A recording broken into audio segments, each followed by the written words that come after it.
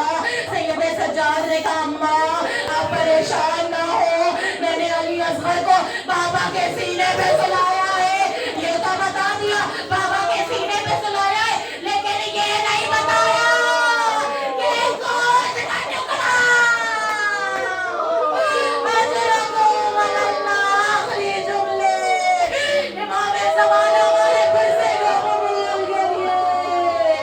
اب جو بنی اسد کے لوگ جانے لگے، چوتھے امام نے کہا ذرا ٹھہر جاؤ، ایک لاشا باقی ہے۔ کہا مولا ہم نے سب کو دفن کر دیا۔ کہا نہیں، فرات کہہ کے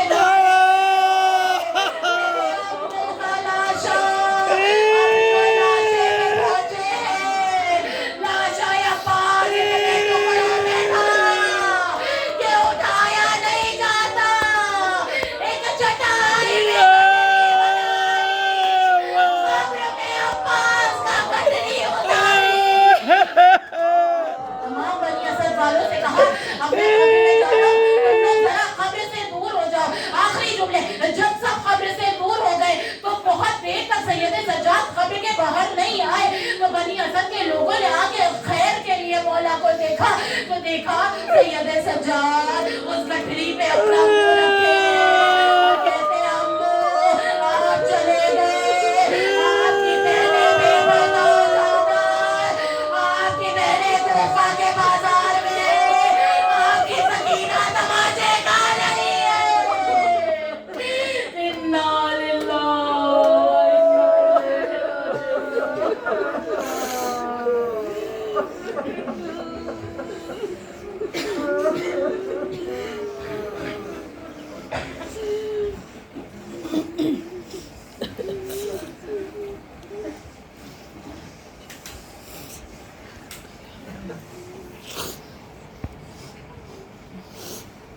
دعاؤں کے لیے ہاتھ بلند کریں۔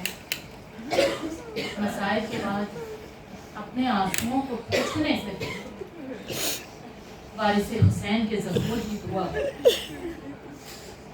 اللہ امام زمانہ کے ظہور میں تاثیر کرے، ہمارے اعمال کو ایسا بنا دے کہ وقت کا امام ہم سے راضی، ہم سے جو بھی گناہ کبیرہ و صغیرہ ہو گئے ہیں اللہ انہیں معاف فرما، ہمیں ایسے راہ مستقیم پہ رکھے جہاں سے ہم واپس گناہوں کی طرف کبھی نہ پڑیں، ہماری اس مجلس کو اپنی بارگاہ میں شرف قبولیت عطا فرما، ہمارے آنسوؤں کو جناب زہرا کے رومال میں جگہ مل جائے، روز محشر جب ہم سب اٹھائے جائیں تو محمد والے محمد کے ساتھ شمار کیے جائیں، بانی مجلس حاضرین مجلس کی ہائر جائے ذلی حاجت، تمام عزاداروں کی پریشانیوں کو، تکلیفوں کو، مشکلوں کو، بیماریوں کو دور فرما دے، میرے اللہ ذکر کے صدقے میں مقروض ہو کے قرضوں کو ادا کر دینا، قرضوں کو دور کر دینا، پریشان حال کی پریشانیوں کو دور کر دینا، جو بے اولاد ہوں کو صاحب اولاد کر دینا، جن آغوشوں میں بچے فرمان چل رہے ہیں اللہ ان سب کو ایمان کے ساتھ صحت اور عزت و سلامتی عطا الہی فرما۔ آمین۔ قوم کے نوجوانوں کو صحت سلامتی ایمان اور حق ایمان کے راستے پہ رکھنا، پرچم اسلام کو سر بلند رکھنا۔ اے میرے اللہ جہاں پر بھی ظلم ہو رہا ہے مظلوموں کی حفاظت کر، ظالمین کو نست و نابود کر دے۔ اے میرے اللہ اس ذکر کے صدقے میں ایک مرتبہ پھر سے ہم سب پہ اپنا رحم و کرم رکھنا، الہی آمین۔ ہر جائز دلی حاجت قبول فرمانا۔ الہی آمین۔ 5 مرتبہ میں یجیبوں کی درخواست ہے۔ بسم اللہ اللہ الرحمن الرحیم امی یجیب المضطر اذا دعا ویکشف السوء امی یجیب المضطر امی یجیب المضطر اذا دعا ویکشف السوء امی یجیب المضطر اذا دعا ویکشف السوء یجیب المضطر اذا دعا ویکشف السوء۔ اللہم صلی علی محمد وجل پڑھنے پروردگار عالم سائر کی تلاوت کے صدقے میں جو بھی جہاں پر بھی بیمار ہیں پریشان ہیں ان سب کو صحت کاملہ و عاجلہ الہی آمین۔ جو پریشان حال ہیں ان کی پریشانیوں کو دور فرما۔ الہی آمین۔ ہر دعا میں سب سے افضل دعا یہ کہ یہ آیت امام زمانہ کے لیے ہے، امام زمانہ کے ظہور میں تاجیل۔ الہی آمین۔ ایک مرتبہ سورہ فاتحہ کی گزارش ہے۔